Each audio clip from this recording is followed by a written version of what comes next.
Good morning, students. In the last lecture, we will discuss about the Biot-Savart law, and in today's lecture, we apply this rule or this law to find the magnetic field due to a straight current carrying conductor. Students, मैंने कल आपको repeat किया था, कल बताया था मैंने आपको कि जो बायट-सावर्ट लॉ है स्टूडेंट्स, वो किसी भी शेप ऑफ कंडक्टर के लिए एप्लीकेबल है. मतलब कंडक्टर का शेप स्ट्रेट हो, सर्कुलर हो, या किसी भी इरेगुलर शेप का कोई कंडक्टर हमारे पास है, अगर उसका करंट फ्लो हो रही है तो बायट-सावर्ट लॉ हम इजीली उसमें अप्लाई कर सकते हैं और उसकी वजह से हम पूरे कंडक्टर का मैग्नेटिक फील्ड फाइंड कर सकते हैं. तो आज हमें वही करना है स्टूडेंट्स. हमें एक स्ट्रेट करंट कैरिंग कंडक्टर है, उसकी वजह से कितना मैग्नेटिक फील्ड प्रोड्यूस होता है, हमें उसके लिए डेरिवेशन करना है. तो स्टूडेंट्स, ये डेरिवेशन थोड़ा टिपिकल है, तो समझने की कोशिश कीजिएगा. इसमें हम थोड़ा बहुत डिफरेंशिएशन और इंटीग्रेशन का भी यूज करने वाले हैं.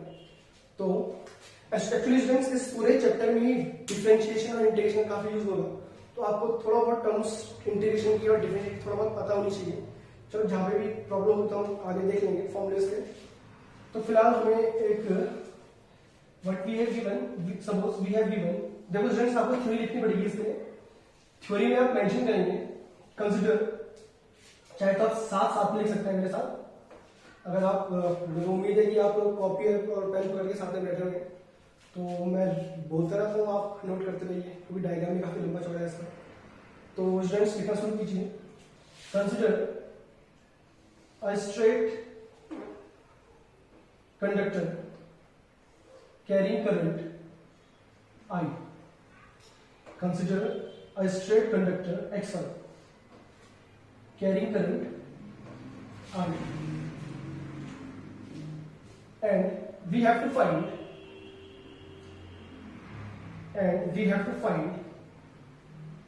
the magnetic field induction,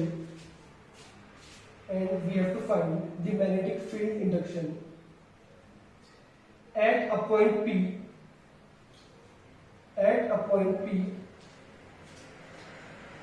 which is r distant from the conductor.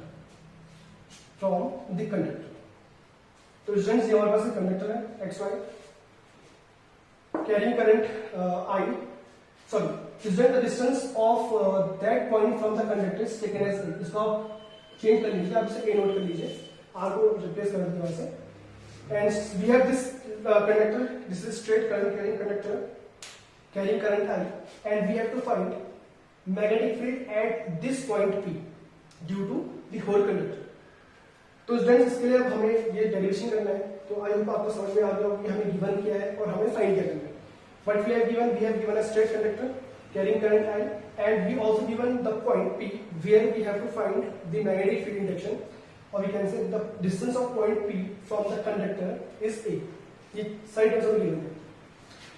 तो स्टूडेंट्स, बायट-सावर्ट लॉ अप्लाई करना है यूजिंग बायट-सावर्ट लॉ. क्या बोलते हैं students Biot Savart law? First of all की मैंने फिर रिपीट कर रहा हूं आपको students, this law only deals with magnetic field induction due to small current element.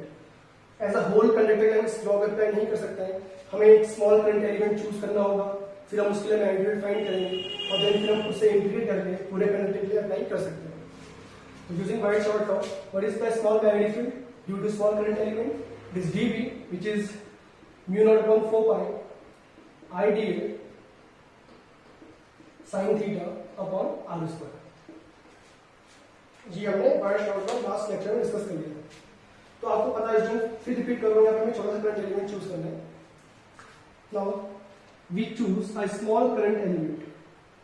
This is the small current element AB. Students, and the length of this current element is dl and carrying current I, therefore it is written as IdA. मैंने आपको कल भी explain किया था कि current element जहां पे भी आएगा उसको हम पूरा आइडियल लिखेंगे. इसका मतलब ये स्टूडेंट्स, इस करंट एलिमेंट की लेंथ dl है और इसमें जो करंट फ्लो हो रही है वो है I. ठीक. Now what is Biot Savart law? For recall this students, मैंने जो आपको कल लेक्चर में बताया था, तो बायट-सावर्ट लॉ जैसे हम find small current element locate कर देते हैं इस वायर के किसी भी पॉइंट पे, तो जिस पॉइंट पे हमें मैग्नेटिक फील्ड फाइंड करना होता है, हम उस पॉइंट को इस करंट एलिमेंट के सेंटर ज्वाइन करते थे। ठीक है स्टूडेंट्स, हमने पहले सबसे पहले क्या करना है, करंट एलिमेंट चूज करना है। इस वायर के ऊपर आप कहीं भी चूज कर सकते हैं, आपकी मर्जी है। फिर आपको क्या करना है स्टूडेंट्स, आपको जिस पॉइंट पे मैग्नेटिक फाइंड करना है उसको, उस पॉइंट को उस करंट एलिमेंट के सेंटर ज्वाइन करना है, और इसको हम स्टूडेंट बोलते थे आर, अगर थोड़ा बहुत ध्यान होगा। और the angle between these two is given as theta. तो सेम स्टूडेंट्स हमें यहाँ पे करना है। This is the current element we have chosen and we have to find the magnetic field at this point P due to this current element. फिलहाल अभी हम केवल इस करंट एलिमेंट की वजह से कितना मैग्नेटिक फील्ड प्रोड्यूस हुआ इस पॉइंट P पे हम वो कैलकुलेट करेंगे। तो यहाँ पे इसे ज्वाइन कर लेंगे and this one is given as R vector, इसे हम आर वेक्टर बोलते हैं स्टूडेंट्स। ठीक है, and this angle is taken as theta.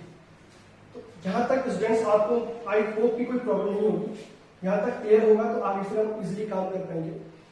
तो अब centre of the current element को मैंने चूज कर लिया स्टूडेंट्स को, जैसे यहाँ पे चूज किया था कल वाले वीडियो में, and suppose this point is सी।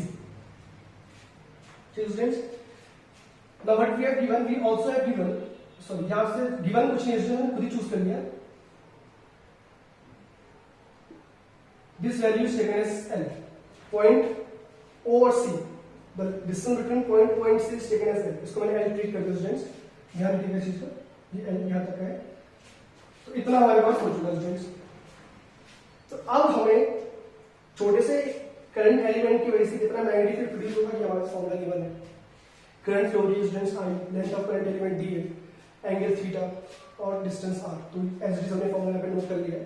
तो ये जो फॉर्मूला स्टूडेंट्स ये है, ये है magnetic field due to this small current element at this point, ये इसकी वजह से है। हमें फाइंड करना है पूरे कंडक्टर की वजह से। ठीक, तो स्टूडेंट्स आपको ध्यान होगा इसके बाद हम इसे अप्लाई करें पूरे कंडक्टर के लिए, तो हमें इसे इंटीग्रेशन करना पड़ेगा। सपोज मैं इसे यहीं पे इंटीग्रेशन कर लेता हूँ। अब देखिए स्टूडेंट्स, जब मैं इसका यहाँ पे इंटीग्रेशन करूंगा, यहाँ पे एक प्रॉब्लम क्रिएट होगी। Actually DL length of conduct, small current है, सॉरी स्मॉल करंट एलिमेंट की लेंथ है, उसे मुझे इंटीग्रेट करना है तो पूरी लेंथ आनी पड़ेगी। लेंथ मुझे पूरी कंडक्टर गिवन नहीं है, पहली चीज लेंथ ऑफ कंडक्टर में गिवन नहीं है। और साथ में आपको यहाँ पे एक चीज और भी दिख रही होगी, डीएल भी और साइन थीटा भी है। तो डीएल और साइन थीटा इंटीग्रेशन साथ में नहीं कर सकते। मतलब मैं आपको पहले बताया था कुछ पुरानी क्लासेस में स्टूडेंट्स कि अगर सपोज को हमें एक्स का इंटीग्रेशन करना होता है तो केवल डीएक्स के रिस्पेक्ट में होता है। अगर हम वाई का इंटीग्रेशन करेंगे तो डी वाई के रिस्पेक्ट में होगा। हम एक्स का इंटीग्रेशन डी वाई के रिस्पेक्ट में नहीं कर सकते। अगर ये प्रॉब्लम आती है तो हम क्या करते हैं, फिर या तो हम एक्स को रिप्लेस करते हैं इन टर्म्स ऑफ वाई, या फिर हम डी वाई को रिप्लेस करते हैं इन टर्म्स ऑफ डीएक्स। तो ये टर्म्स आपको क्लियर होंगी। तो ऐसे ही यहाँ पे हमें थोड़ा थोड़ा कुछ काम करना पड़ेगा इसको सही फॉर्म में लिखने के लिए, ताकि हम इसका इंटीग्रेशन इजीली कर पाए। तो इसके मैंने क्या किया, दिस एंगल, इस एंगल को मैंने फाइव एज्यूम कर लिया पहली चीज, और इस पॉइंट पी को मैंने कंडक्टर के दोनों एंड से ज्वाइन करा दिया। ठीक है स्टूडेंट्स, क्या दो काम किया हमने, एक तो हमने एंगल फाइव चूज किया, कौन सा वाला आपको फिगर में दिख रहा है, और दूसरा काम हमने ये किया कि हमने इस पॉइंट पी को कंडक्टर के दोनों एंड से ज्वाइन कर दिया। ठीक है, and suppose now this angle is taken as phi 1 and this angle is taken as phi 2, और phi एंगल हम पहले चूज कर चुके हैं। तो इतना आपको ध्यान से फिगर में दिख रहा होगा स्टूडेंट्स। ठीक है, तो अब देखिए ऐसे करके क्या होगा स्टूडेंट्स, मैं चाहूंगा कि मैं थीटा की वैल्यू को इन टर्म्स ऑफ phi रिप्लेस कर दूं, और जब मैं इसको phi के टर्म्स से रिप्लेस कर दूंगा इस फॉर्मूले में, तो आप देखेंगे कि जैसे इसमें करंट, जो करंट एलिमेंट जो स्टूडेंट मैंने आपको बोला था आप कहीं भी चूज कर सकते हैं। आप यहां से चूज कर सकते हैं एक तो, और एक मैक्सिमम यहां पे चूज कर सकते हैं। तो इस बीच में आप कहीं भी कंडक्टर, सॉरी करंट एलिमेंट की वैल्यू चूज कर सकते हैं। तो आप देखेंगे कि जैसे करंट एलिमेंट इस वाले एंड पे होगा तो इस वाले एंड से इसका एंगल बनता है phi 1, और इस वाले एंड से ही एंगल बनता है कितना phi 2। तो यहाँ पे लिमिट हमें इजिली मिल जाएगी, लिमिट ऑफ phi 1 से phi 2 इजिली डाल सकते हैं। पर कब, जब हमारे पास थीटा को हम रिप्लेस करेंगे इन टर्म्स ऑफ phi, और सिमिलरली में डीएल को भी रिप्लेस करना पड़ेगा, क्योंकि फिर से अगर मैं थीटा को phi में रिप्लेस कर देता हूं तो फिर से मैं उसका इंटीग्रेशन नहीं कर पाऊंगा, क्योंकि डीएल भी चला साथ में। तो डीएल को भी हम रिप्लेस करेंगे इन टर्म्स ऑफ phi। तो आपको दो चीज समझनी है, दो रिप्लेसमेंट हमें करनी पड़ेगी, एक तो थीटा को रिप्लेस करना है इन टर्म्स ऑफ phi, और एक हमें रिप्लेस करना है डीएल को इन टर्म्स ऑफ phi। ताकि मैं integration limit easily put up कर लूं 5 से लेकर 5 तक। तो इस अब रिपीट आप इसे कैसे रिप्रेजेंट करेंगे, कैसे रिप्लेस करेंगे, तो इसके थोड़ा ध्यान से देखिए आप। In triangle OCP, in triangle OCP, this is angle theta, this is angle phi, and this angle is 90 degree. Therefore, we can say theta plus phi is equal to 90 degree. I think ये property आपको पता होगी students, बहुत basic सी property है कि triangles के तीनों angle का सम 180 होता है। तो वहीं से हमने प्रॉपर्टी का यूज किया students, as you can say theta is equal to 90 minus phi. Now taking sin on both sides, we got sin theta is equal to sin 90 minus phi. Now what is sin 90 minus phi? It becomes cos phi. So first of all हमें sin theta का replacement मिल गया students, वो है cos phi. First of all sin theta को cos phi से replace करने वाला। अब बचा स्टूडेंट्स हमारे पास dl को रिप्लेस करना पड़ेगा। तो dl को रिप्लेस करने के लिए स्टूडेंट्स उसी ट्रायंगल में जाएंगे, सेम ट्रायंगल में, in triangle OCP. What is tan phi? In triangle OCP, what is tan phi? Tan phi is perpendicular upon base. तो आप देख सकते हैं स्टूडेंट्स, अगर मैं ये एंगल लेके चलूं तो with respect to this angle the OC becomes perpendicular and CP becomes base. So we can say perpendicular which is OC upon CP, or we can say it becomes L upon A. देखा आपको, ये मैंने L पहले assume किया था और ये हमें A गिवन किया यहाँ तक। Now we got L is equal to A tan phi. अब देखिए स्टूडेंट्स, हमें तो dl को रिप्लेस करना था, यहाँ पे हमारे पास L आ गया। तो अगर आपको पता है स्टूडेंट्स अब इसे dl में चेंज कैसे करना है, इसे dl में चेंज करने के लिए हमें इसको डिफरेंशिएट करना पड़ेगा। तो डिफरेंशिएटिंग हो सके, differentiating both side with respect to phi. हम phi के रिस्पेक्ट में पूरी टर्म को डिफरेंशिएट करेंगे, but we got dl upon d phi is equal to d by d phi of A tan phi. ठीक, and here it remains same, dl upon d phi is equal to, अब students यहाँ पे A हम बात करें तो A is the distance of point from the conductor which is a constant term, A को हम कांस्टेंट कर लेंगे। And what is the integral, अब हमें देखिए अब स्टूडेंट अंदर है tan phi, and the tan phi का डिफरेंशिएशन में करना है phi के रिस्पेक्ट में। तो द फॉर्मूला ऑफ इंटीग्रेशन में dy dx of tan x, this is the formula, differential formula जो हम पहला यूज करेंगे यहाँ पे होता है sec square x। ठीक है students, dy dx of tan x is sec square x. Similarly, we can say dy d phi of tan phi becomes sec square phi. Or we can say dl is equal to a sec square phi d phi. इस term को cross multiply के लिए students इस dy को इधर लेके चलिए। तो this is the replacement for dl। तो हमें sin थीटा का रिप्लेसमेंट मिल गया, हमें dl का रिप्लेसमेंट मिल गया।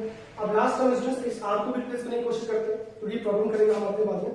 तो यहाँ देख सकते हैं स्टूडेंट्स, जो ये r है, अभी तो स्टूडेंट्स r क्या है, position of point, sorry distance of point from that current element. तो आप देखें स्टूडेंट्स, जैसे ये करंट एलिमेंट मूव करेगा, क्योंकि ये एलिमेंट यहाँ से स्टार्ट होगा और यहाँ तक आने वाला है, तो आपको ये देखना है कि जब करंट एलिमेंट की क्या डिस्टेंस पॉइंट पी से हमेशा कांस्टेंट रहेगी, क्या ये r कांस्टेंट है इस करंट एलिमेंट के रिस्पेक्ट में।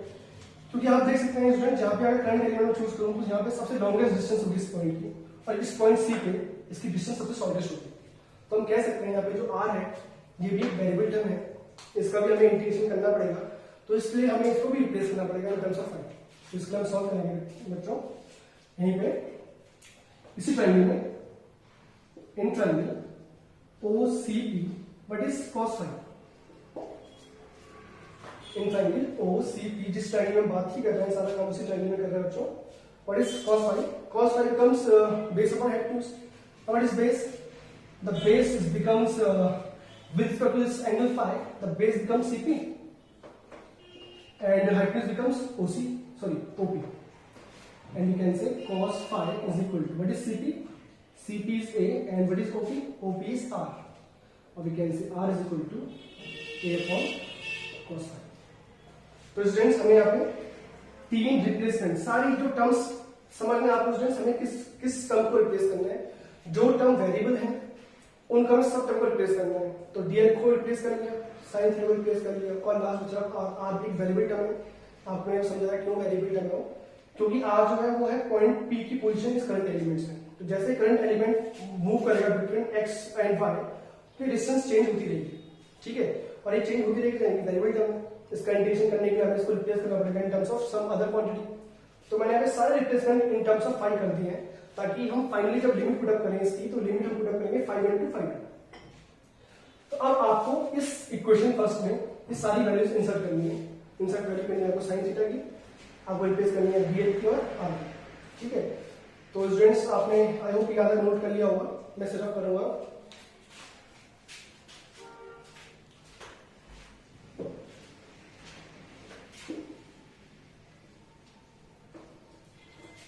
तो ऑन रिप्लेसमेंट या on replacing the various terms in equation first। तो क्या मिला है, what we got d is equal to mu naught upon 4 pi, ये as it is रहा, करंट की वैल्यू भी as it is रहेगी। now put the value of d and sin theta is cos phi। first of all we replace sin theta and now we replace dl। the value of dl is a sec square phi d phi upon what is r, the value of r is a upon cos square phi, sorry cos phi, so it become a upon cos phi whole square। ठीक है students, यहाँ पे हमें replace कर लिया। अब इसे थोड़ा सिंप्लीफाई करेंगे before integrating this term. what we got dv is equal to mu naught upon 4 pi I cos phi a sec square phi d phi upon a square। now what is the formula, cos square, it becomes a square upon cos square phi, and cos square phi becomes, अगर इसे inverse कर देंगे, it becomes sec square phi। ठीक है students, because 1 upon cos square phi is equal to sec square phi। ये बहुत basic formula है students maths का, आई होप ये आपको पता होगा। यहाँ से अब ये टर्म्स कुछ टर्म्स कट रही है, सेक्स स्क्वायर फाई से सेक्स स्क्वायर कट जाएगा, और ये ए से एक टर्म कट जाएगी, एक पावर कटने वाली है। What we got dv is equal to mu naught upon 4 pi I cos phi d phi upon a। This is our final simplified result. अब स्टूडेंट्स ये हो गया, this is a small magnetic field due to this current element at this point, and what we have to find, we have to find the total magnetic field due to this conductor at point P। तो हमें total magnetic field करना है, तो hence we can say total magnetic field। what we got, अब क्या करना पड़ेगा, इसमें इंटीग्रेशन करना पड़ेगा, mu naught upon 4 pi I cos phi d phi upon a। अब लिमिट्स की बात करें स्टूडेंट्स, तो थोड़ा सा लिमिट्स की हम बात पहले कर चुके हैं, 5 से 5 लिमिट आएगी इसकी, बट थोड़ा सा आप ध्यान रखिएगा स्टूडेंट्स कि यहाँ पे एक टर्म नेगेटिव आएगी, टर्म पॉजिटिव आएगी। वो इसलिए आएगी स्टूडेंट्स कि जब हम इस एंड से इसकी तरफ आएंगे, मतलब इस जो हमने लेंथ ज्वाइन की इन दोनों एंड से, इस एंड को हमने जिससे मीट कराया था, तो जब हम इस लाइन से इसकी तरफ आएंगे, तो ये एंगल हम अगर ट्रेवर्स करें तो कैसे ट्रेवर्स करें, क्लॉकवाइज सेंस में ट्रेवर्स कर रहे हैं। और सिमिलरली जब मैं इस वाले एंड से इस सीपी की तरफ आऊंगा, तो यहाँ पे हमें इस एंगल को ट्रेवर्स करना पड़ेगा एंटी क्लॉकवाइज। तो using sign convention you can you know that it the clockwise angles taken as negative whereas the anti clockwise angle taken as positive. तो यहाँ पे देखिए आप फाई वन को हम जब ट्रेस कर रहे हैं सीपी की तरफ पहुंचने पे, तो वो उसका जो सेंस ऑफ रोटेशन है वो क्लॉकवाइज है, और दूसरे वाले का वो है एंटी क्लॉकवाइज। तो वी कैन से वो क्लॉकवाइज एंगल होगा which is phi one taken as negative, and which is the other term is sorry the other angle is phi two which is anti clockwise, therefore it is taken as positive. Now students इस figure का काम हो चुका है, तो मैं इसे drop कर देता हूं। नाउ फाइनल ये टर्म बच गया हमारे पास, तो अब इसका इंटीग्रेशन करेंगे, तो थोड़ा ध्यान से देखिएगा यहाँ मैग्नेटिक फील्ड डीवी का जब हम इंटीग्रेशन करेंगे तो वो बी बन जाएगा। यहाँ पर जो टर्म्स कांस्टेंट है वो थोड़ा निकालनी पड़ेगी आपको। जैसे कि आपको पता है यहाँ पे mu naught upon 4 pi, this is a constant quantity, I भी एक कांस्टेंट क्वांटिटी है और ए भी कांस्टेंट है। अंदर क्या बचेगा हमारे पास cos phi D phi, integration minus phi to phi, ये हमारे पास इंटीग्रेशन लिमिट्स आ गई। अब now what is the integration of sin phi, sorry cos phi. तो इसका भी कुछ फॉर्मूला, इंटीग्रेशन का फॉर्मूला है इसको, तो आपका फॉर्मूला देख लेते हैं। It becomes minus sin phi,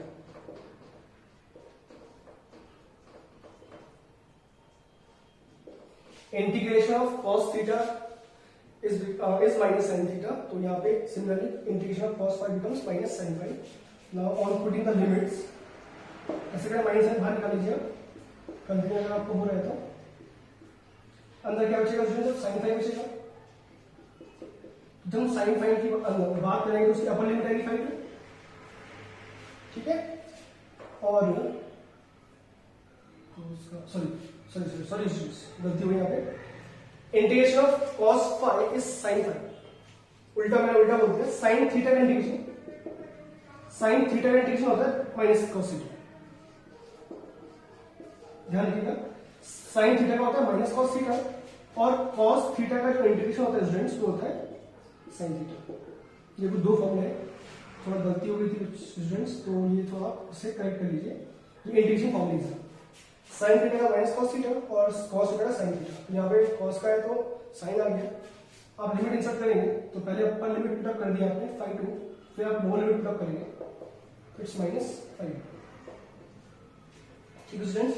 फिर आपको एक फॉर्मूला बताऊंगा, sin minus theta is equal to minus sin theta, ये एक मैथ्स का फॉर्मूला है, sin minus theta is equal to sin minus sin theta. तो यहाँ पे आप देख सकते हैं माइनस चल रहा है, माइनस अंदर आके आके फॉर्मूला बन जाएगा, b is equal to mu naught I upon 4 pi a sin phi 2 plus sin phi 1, this is our final result. तो ये डेरिवेशन थोड़ा सा टिपिकल स्टूडेंट्स, थोड़ा ध्यान से देखिएगा इस डेरिवेशन को, आपको इसके आउटकम से जो रिजल्ट आया है इसको ध्यान से नोट कीजिए, ध्यान से ऑब्जर्व कीजिए। फाई 1 फाई 2 क्या है, फाई 1 और फाई 2, उस पॉइंट को जब हम जिस पॉइंट में फील्ड की स्ट्रेंथ फाइंड करनी है, जब हम दोनों एंड्स से कनेक्टर के मीट कराते हैं तो ये वो एंगल्स हैं।